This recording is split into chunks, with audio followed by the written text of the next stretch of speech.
uma votação também muito favorável no Senado Federal. Portanto, desde logo, e por isso estamos aqui, para revelar que, no tocante à questão da anistia, para os chamados crimes eleitorais ou Caixa 2, que há uma unanimidade dos dirigentes do Poder Executivo e daqueles do Poder Legislativo. Mas, ao mesmo tempo, nós conversamos muito nesses dias e verificamos que era preciso atender aquilo que se chama voz das ruas, que é a reprodução de um dispositivo constitucional que diz que o poder não é nosso, não é do presidente da República, não é do presidente do Senado, não é do presidente da Câmara, dos deputados.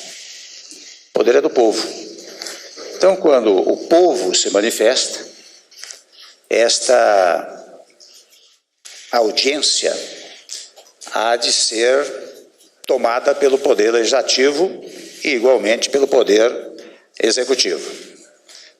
Poder-se á dizer, bom, mas só agora que vocês pensaram nisso? Digo eu, não.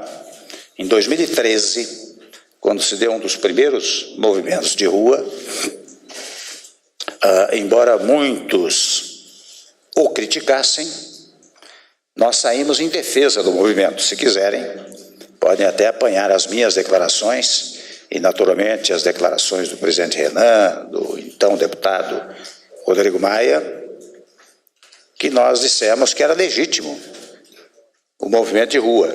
Claro, fazíamos observação em relação aos movimentos de depredação, na convicção mais absoluta de que a Constituição garante o direito à livre manifestação, portanto, legitimando o movimento de rua, mas em nenhuma passagem da Constituição há a garantia do direito à depredação. Até dizíamos, na época, que foi exatamente o ingresso naquele grupo volumoso de pessoas, que em 2013 faziam um movimento de rua, foi exatamente o ingresso de alguns movimentos depredadores que fez cair o movimento de rua. Foi uma coisa curiosa naquela oportunidade. Ora bem, neste momento, estamos assistindo a uma mobilização das ruas.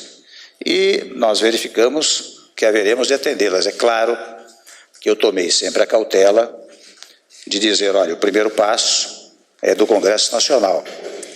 E não sendo exatamente uma questão de governo, porque eu faço muito uma distinção entre as questões de governo e as questões da sociedade. Questões de governo, do exemplo da PEC, do teto de gastos, da aprovação da questão do déficit público e outras tantas matérias que vamos mandar, como Previdência, Reforma Trabalhista, estas são questões de governo. O governo tem que entrar vigorosamente. E não é sem razão que institucionalmente prevê-se até a figura do líder do governo, prevê-se a existência de líderes de uma base aliada, naturalmente líderes da oposição. Quando a questão é de governo, o governo entra para valer. Quando a questão da sociedade, estas matérias têm que ser versadas, como são, pelo Poder Legislativo. Mas, evidentemente, que muitas dessas matérias, ao depois, exigem a manifestação do Poder Executivo, por meio da sanção ou do veto. Então, neste caso da chamada anistia, num dado momento, viria naturalmente para a presidência da República. Vetar ou não vetar. E, preventivamente, eu já disse na sexta-feira, tenho comentado com um ou outro colega de governo, ou mesmo do parlamento, que seria impossível ao presidente da República sancionar uma matéria desta natureza. Mas, ao mesmo tempo, reitero, conversávamos eu, o presidente Rodrigo, o presidente Renan, sobre esse caso.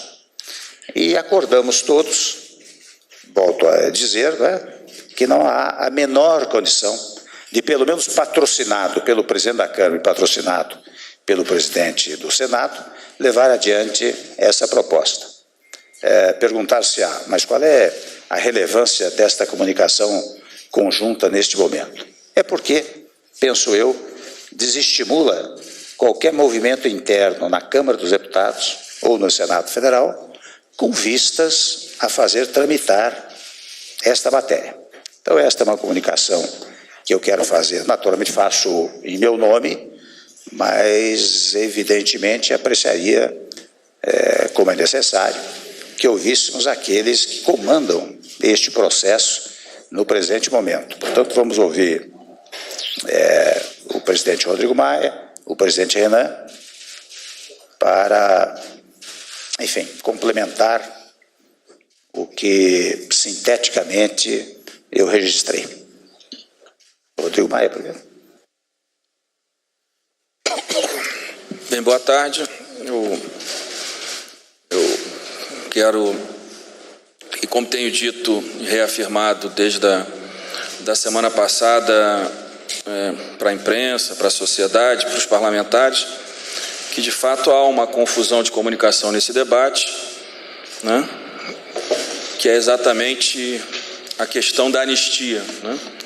Eu sempre disse que nas discussões com os líderes a nossa intenção nunca foi anistiar crimes, né? Já que o projeto que foi encaminhado pela sociedade, pelo Ministério Público, trata da tipificação de um crime, nós não podíamos estar anistiando esses crimes. É óbvio que quando se fala de anistia, não se fala de anistia dos crimes eleitorais, se fala de anistia de outros crimes. E essa anistia de outros crimes, como foi feito na repatriação, que outros crimes foram, onde crimes foram anistiados efetivamente, né, lavagem, evasão, crimes tributários, né, aí sim há uma anistia, já se votou uma vez, né, com apoio da sociedade, porque não houve nenhuma mobilização contra a repatriação, e o Senado já votou a segunda repatriação e certamente a Câmara deve se debruçar sobre ela nas próximas semanas.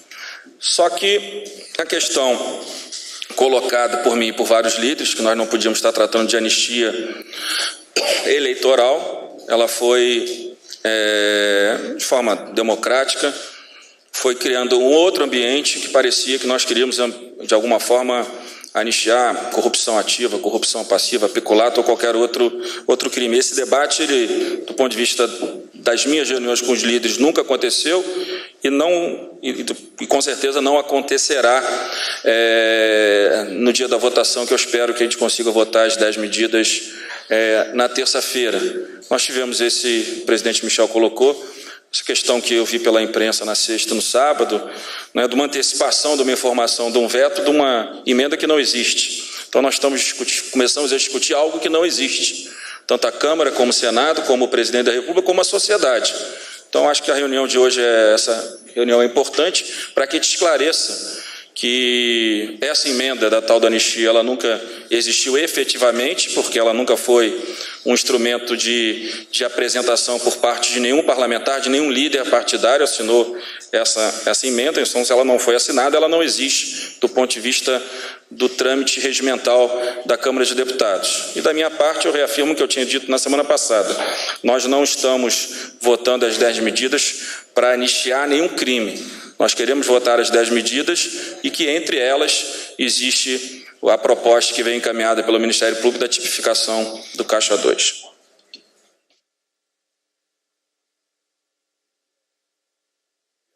Bom dia a todos.